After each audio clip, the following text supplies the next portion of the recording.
নবীজি বলছেন তোমরা 7টা কাজ থেকে বিরত থাকো, ধ্বংসের কাজ, মহাধ্বংস, জাহান্নাম অবধারিত এমন 7টি কাজ থেকে অবশ্যই তোমরা বিরত থাকো। ইজতানিবু সাবআল মাওয়াবিকাত, তোমরা মহাধ্বংসের 7টা কাজ থেকে বিরত থাকো। 1 নাম্বার, সাহাবীরা বললেন কল ইয়া রাসূলুল্লাহ, এই 7টা কাজ কি কি? নবী বললেন আশ-শিরকু বিল্লাহ, আল্লাহর সাথে শিরক করা, এটা 1 নাম্বার। অসিহিরু, জাদুটোনা করা। আমরা অনেক সময় অনেক মহিলারা হয়তো দেখা গেল সাংসারিক কারণে কোনো পীরের কাছে বা ভণ্ড লোকের কাছে অথবা জাদুটোনা যারা করে, ওই যে বানঠান মারে বা ওই যে বিভিন্ন জায়গায় তাদের কাছে যাই, তাহলে নবীজি বলছেন শিরকের পরে জাদুটোনা করা এটা কি? ধ্বংসের কাজ, মহাকবিরা গুনাহ।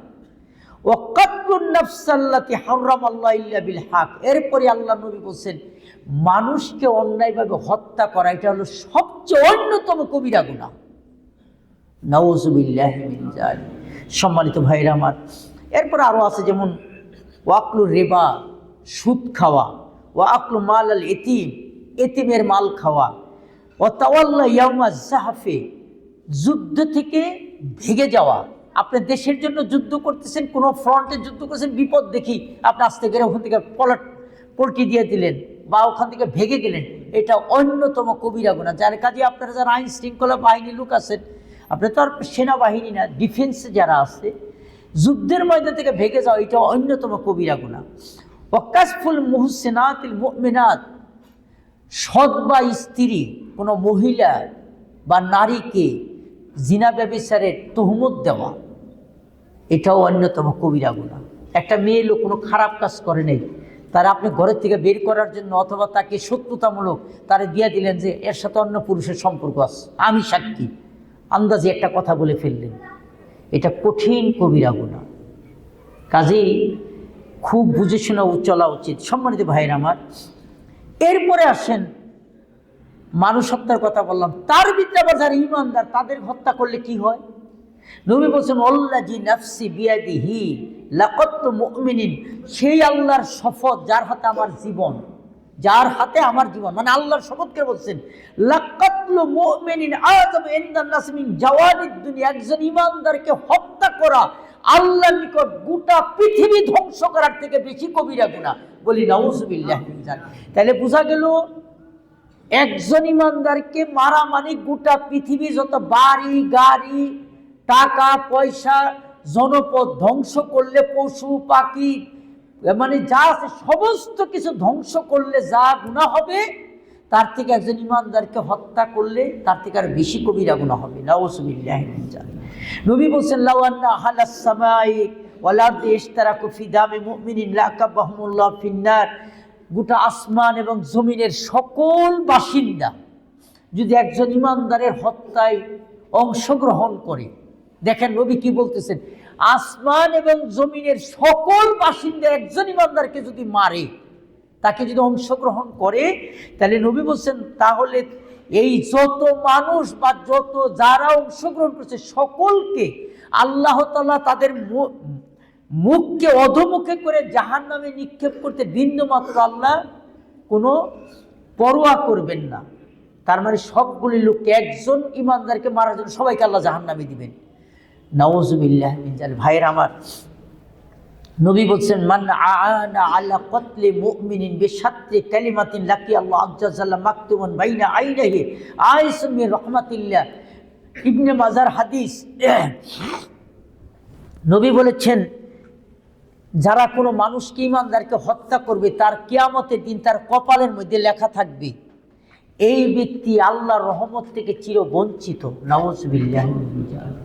আল্লাহ তার হিসাব নিকাশ নিবে না, তার কপালেই লেখা থাকবে, ফেরেশতা দেখবে আইসুম মির রাহমাতিল্লাহ, আল্লাহর রহমত থেকে, ক্ষমা থেকে চিরবঞ্চিত।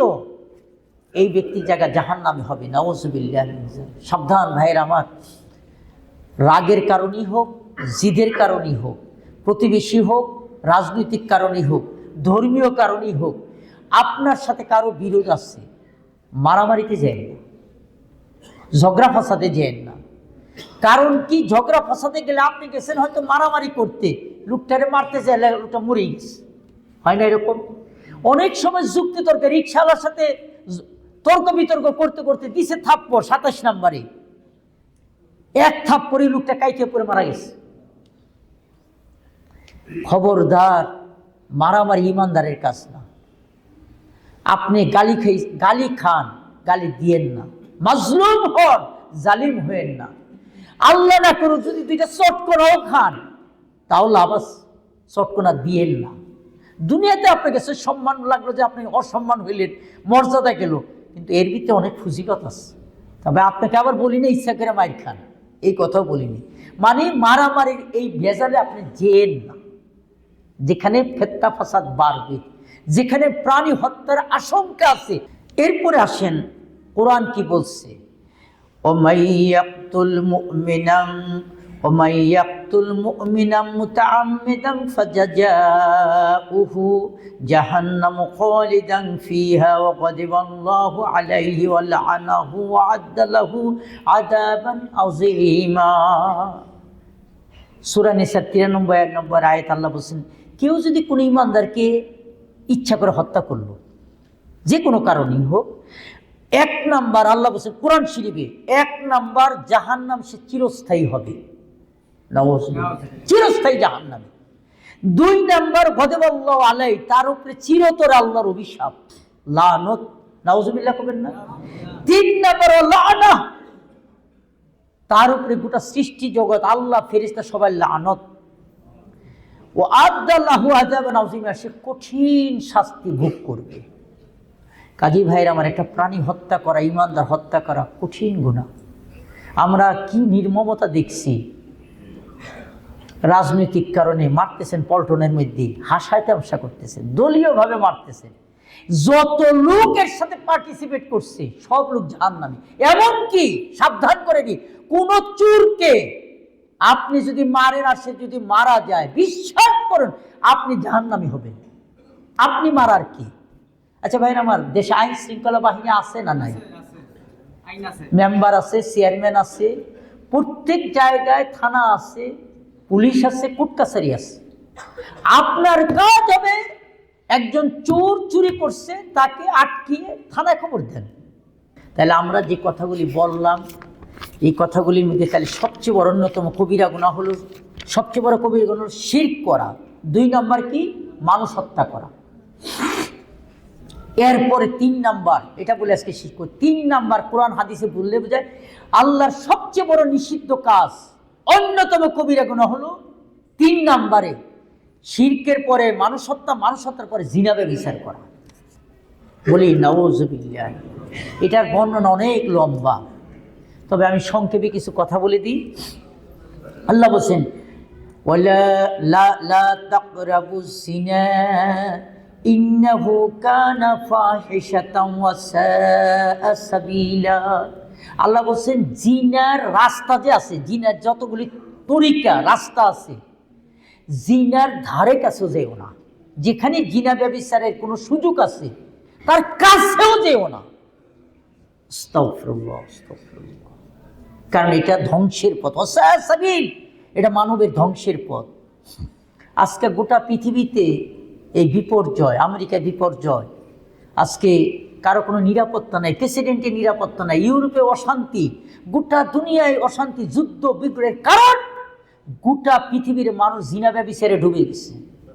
কথা বলেন, সমস্ত পৃথিবী আধুনিকতার নাম দিয়ে, নারী স্বাধীনতার নাম দিয়ে, ব্যক্তি স্বাধীনতার নাম দিয়ে গোটা পৃথিবী, বিশেষ করে ওয়েস্টার্ন কান্ট্রি, জিনা ব্যভিচারে তাদের দেশ জাতি ডুবে গেছে। সম্মানিত ভাইয়ের আমার, এই বিষয়ে অনেক কথা।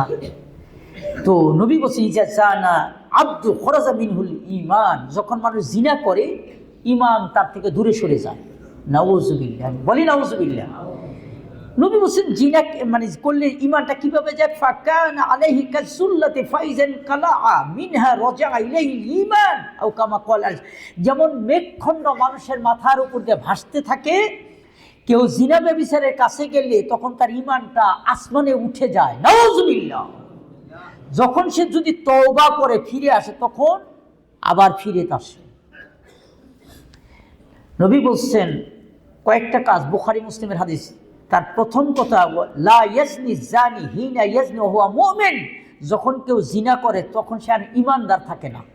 আস্তাগফিরুল্লাহ, আস্তাগফিরুল্লাহ। সম্মানিত ভাইয়েরা আমার, নবী বলেছেন যেই ব্যক্তি জিনা করে মাথার মস্তক দিয়ে যেমন জামা খুলি, বাইরে আমার এই যে পাঞ্জাবি শার্ট খুলেন বা পাঞ্জাবি খুলেন, কিছু এই যে খুলে যে মাথা খুলে থেকে যে খুলে ফেললাম জামাটা, নবী বলছেন সে যেন ঈমানটারে খুলে ফেললো। নাউজুবিল্লাহ করবেন না। যুবক, জিনা কত রকম একটু বর্ণনা দেওয়া দরকার। সম্মানিত ভাইয়ের আমার, জিনা অনেক রকম। নবী মুসলিম শরীফে ওয়াল্লা আইনানি জিনাহুমা আন-নজর, দুই চোখের জিনা হলো চোখ দিয়ে হারাম জিনিস দেখা। আচ্ছা বলেন, এর থেকে আমি আগে আমারে দেখাইনি, আমি আপনি বুড়া জুয়ান ইমাম খতিব পীর মাশায়েখ, আমার মনে হয় আস্তাগফিরুল্লাহ আমরা তওবা করি।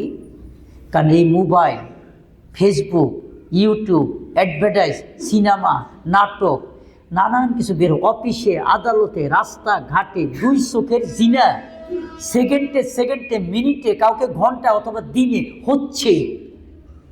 গোটা পৃথিবী চোখের জিনায় ডুবে আছে। কথা বল না কেন? নাকি আপনারা ফেরেশতা হয়ে গেছে? পাপ হবে, স্বীকার করবেন আল্লাহর কাছে, কারোর সাক্ষী রেখেন না, আল্লাহর কাছে মাপ চেবেন। আল্লাহ করে যা বান্দা এই যুগ ভুল তো করছিস, তওবা তো করছিস, মাফ করে দিলাম। সুবহানাল্লাহ। ভুল হবে। কেউ যদি বলে আমি ফেরেশতা, ও ফেরেশতাকে আল্লাহ ভালোবাসেন না, পাপীকে আল্লাহ ভালোবাসেন। যদি পাপ করে তওবা করে চোখের পানি ফেলে, সুবহানাল্লাহ, বলতে হবেই। আমি বলি না আরে আমি ফেরেশতা, আমি দেখি, অবশ্যই পাপ হয়। কে বলে পাপ হয় না? সেকেন্ডে মিনিটে ঘন্টায় পাপ হয়, কিন্তু পাপটা চরিত্র বানায় ফেললাম, সর্বনাশ, লাইফ শেষ। কথা কি বুঝে আসছে? আল্লাহ দেখে গেছে, মাফ করে দেন, ভুল করছি। একটা স্যারের সামনে দিয়ে যদি বলেন স্যার স্যার স্যার মাপ চাই, মাপ চাই, মাফ করে না? অবশ্যই মাফ করে। একটা স্লিপ নকল করছে, স্যার স্যার স্যার আমার মাফ করে দেন, যা মাফ করে দেন, বসে লেখ। আর একবার নকল করে একদম এক্সপেল করে দেব, স্যার স্যার স্যার। এর থেকে হাজার কোটির দয়া মায়া মহব্বত নিয়ে আল্লাহ বসে আছেন। বান্দা যদি বলে আল্লাহ আমি ভুল করেছি, যা বান্দা খালাস, তোর সব গুণাগুলি নেকিতে পরিবর্তন করে দিলাম। তাহলে চোখের জিনা, এটাও জিনা। ওয়ালিয়াদা জিনা হমাল বাতাস, স্কুল কলেজের পোলাপান এই কাজে সর্বনাশ হয়ে গেছে। গার্লফ্রেন্ড বয়ফ্রেন্ড মানে একসাথে রিক্সায় উঠছেন, হুন্ডায় উঠছেন, একসাথে খাইতেছেন, একজন আরেকজনে খাওয়াই দিচ্ছেন। নবী বলছেন দুই হাতের জিনা হলো স্পর্শ করা। নাউজুবিল্লাহ করবেন না। কার সাথে আপনি রিক্সায় উঠছেন? একই সিটের ভিতরে পুরুষ আর নারী, যদি বয়স্ক দাদি বয়সী হয় সেটা আলাদা কথা, যার সাথে পর্দা করার প্রয়োজন নাই, মানে একদম বুড়ি, চোখে দেখে না কানে শোনে না, কথা কি বুঝে আসছে? এইরকম মহিলার পর্দার প্রয়োজন নাই। কেন? তো দাদি, খালা না, খালার জন্য পর্দা ফরজ। দাদি বুঝেন কুচু হয়ে গেছে, চোখেই দেখে, দেখলি আয় বুড়া মানুষ, রাস্তা গাড়ি থামা, এরকম বলে না, গাড়ি থামা বেটা, মুরব্বী মানুষ। এই ধরনের মুরব্বীর জন্য পুরুষ হোক নারী হোক পর্দার প্রয়োজন নাই। তা আপনি একই সিটের মধ্যে মহিলার সাথে বসে মোবাইল টিপতেছেন, ওই যে রানের সাথে রান লাগলো, হাতের সাথে হাত লাগলো, হারাম, জায়েজ নাই। দাঁড়ায় যান, আরেকজন মহিলাকে বন্য কাউকে বসতে দেন। এরপরে নবী বলছেন অল্লিসানু জিনাহুমাল কালাম, মুখের জিনা হলো কথাবার্তা, হাই হ্যালো কোয়া, টকিং। ওই যে অনেকে কয় ওই যে কিসে যেন বন্ধুত্ব হয়, কি করতে যায় মোবাইলে, ফেসবুকে পরিচয় হয়ে, তারপরে টিকটক করতে যেয়ে, তারপরে কেমনে কেমনে যেন পরিচয় হয়। এই যে পরিচয় যে হলে, মনে রাখবেন যখনই দেখবেন কাজটা সঠিক হচ্ছে না, ব্যাক করেন। আপনি কোনো কাজে যদি আটকে যান, আপনার একা বিপদ আসবে না, আপনার পরিবার ধ্বংস হয়ে যাবে, বিয়া দিতে পারবেন না, বউ আপনি হারা হয়ে যাবেন, পরিবার হারা হয়ে যাবেন, মান মর্যাদা থাকবে না, চাকরিও থাকবে না। কোনো পরকীয়া যদি চলে যান, আপনি কি মনে হয় চাকরি থাকবে? কোনো চাকরি থাকবে না, কারণ তো আপনার নামে মামলা হয়ে যাবে। ওই মেয়ে তো আপনার নামে খারাপ কিছুর নাম দিয়ে দিয়ে দিছে, মামলা করছেন, প্রেম হয়ে গেছে, এখন শারীরিক সম্পর্কের মামলা দিয়েছে, সর্বনাশ। এখন আপনার বাড়ির মধ্যে এসে দরজার মধ্যে এসে বসে রয়েছে। আপনি কি মনে হচ্ছে আপনার চাকরি যাবে, মর্যাদা যাবে, দুনিয়া যাবে, আখেরাতও যাবে। সকল হারাম জিনিস, হারামের মজা সাময়িক, কিন্তু এর প্রতিফল সুদীর্ঘদিন। আর হালালের উপরে কষ্ট সাময়িক, কিন্তু এর প্রতিফল অনন্তকাল। সুবহানাল্লাহ। ধৈর্য ধারণ। যুবক, হারাম পথে যেন না, প্রয়োজনে বিয়ে করুন। আমরা যে বলতেছি আল্লাহ আমাদেরকে হেফাজত করুক।